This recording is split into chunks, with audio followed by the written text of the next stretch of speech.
Holy Nelly. Can you see the flicker at the back? That's a fair dinkum open fire. Pauline, good evening to you. And I love it. Hi. Listen, hello, Alan. Good to talk to you. When I built the house, I put an open fireplace, in, and I love it. It's beautiful, I know. Look, we'll get to dairy farmers in a moment, but on Acland, I mean, you know the area. You've endorsed a candidate, though, for the seat of Condamine, this Greg Preby, who's an ex-farmer, but the wife is a teacher. She spoke against the Acland farmers in the court in support of the mine, and that's led to reports from Acland saying Pauline Hanson is supporting the stage 3. What's the story? What happened was, prior to the 2016 election, I was invited by one of the farmers to actually attend a meeting they were having. So I went up to Acland and and they were having a meeting, all right. Well, you know, I was shunned. They were shocked that I actually turned up. And they were having the meeting, they acknowledged I was there, but they didn't ask me to speak.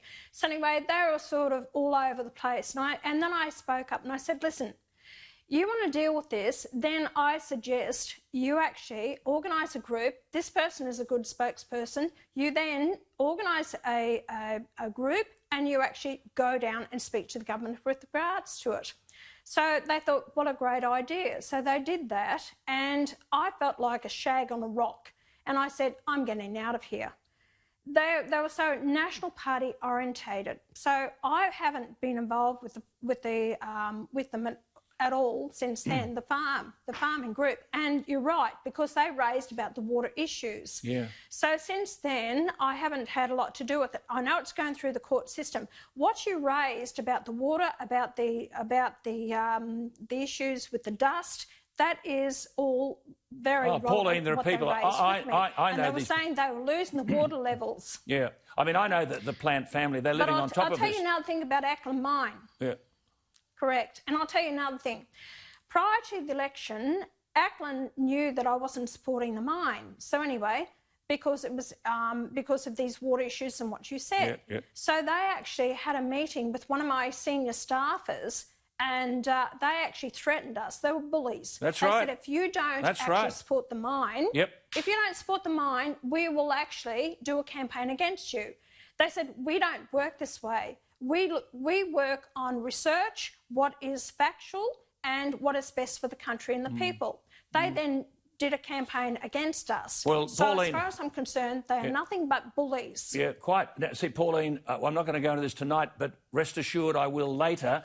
The current leader of the opposition in Queensland, Deb Frecklington, opposed the mine over and over again in order to get into the parliament, and once in the parliament has climbed into bed with this New Hope crowd. At the end of the day, though, I mean, they apparently, my concern is New Hope are apparently whining and dining your candidate and his wife. Are you aware of that? No, I'm not aware of it, Alan, and I didn't know that. The decision will not come down to them, I'm telling you. It will be a decision based on facts. We're waiting for it to go through the court system because politicians cannot interfere in the court system. I just make one point to you. Let it go through the process. I'll just make one point to you, to our viewers as well. This is not believable. This New Hope mob are now suing the farmers for costs. One of the farmers who's part of the campaign is an 84-year-old Aileen Harrison. And so, Aileen, you won't be abandoned, don't worry, but it's just appalling, this sort of stuff. It is stressful, though, Pauline, in terms of people living in this environment, and you know that this mob are doing something that's illegal. They're already mining in one of the pits. They were fined $9,000 for illegal vores and a pittance over noise. Hey, what do you say to these farmers? Glenn Butel's the last man standing. He had a dead rabbit put in his yard last week. I mean, they play lovely games, don't these people?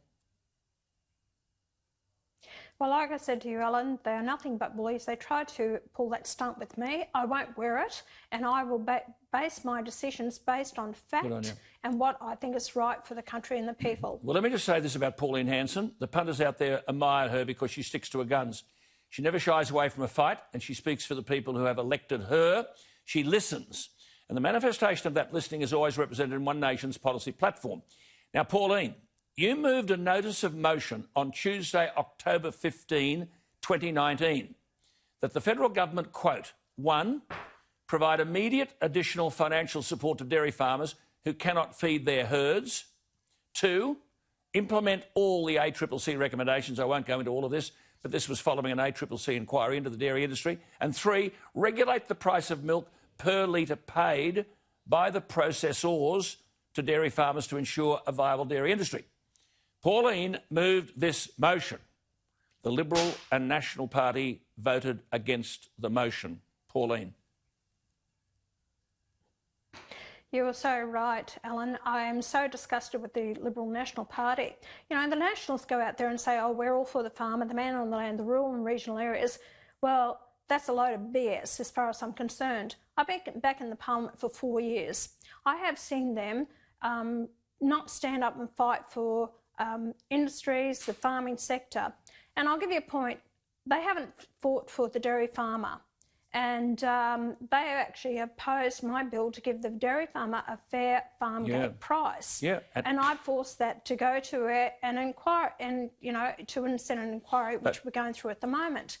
But also there was a Singaporean buying up of land, farming land for the Singaporean military. Where was Matt Canavan? Where was Michelle Landry? That was in their areas. Nowhere to be seen. It was only because I went to the Prime Minister Malcolm Turnbull at the time and explained to him what the hell would happen that he actually overturned it to make it non-compulsory buying up of the land.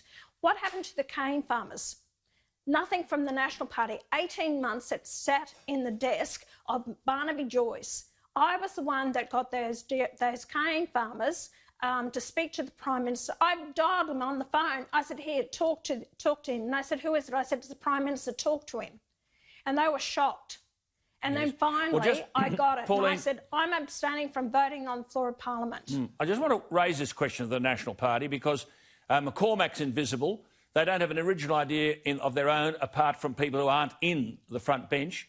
But the LNP and the Bradfield scheme, now we won't go to that, but they refuse to preference you and they demonise you at every turn, the National Party. And then the dairy stuff, you're calling for a Royal Commission of the dairy industry. In the Eden Monaro by-election, the National Party candidate campaigned for a Royal Commission into the dairy industry, the very thing that they opposed you about in the Parliament. I mean, this stuff must make you sick.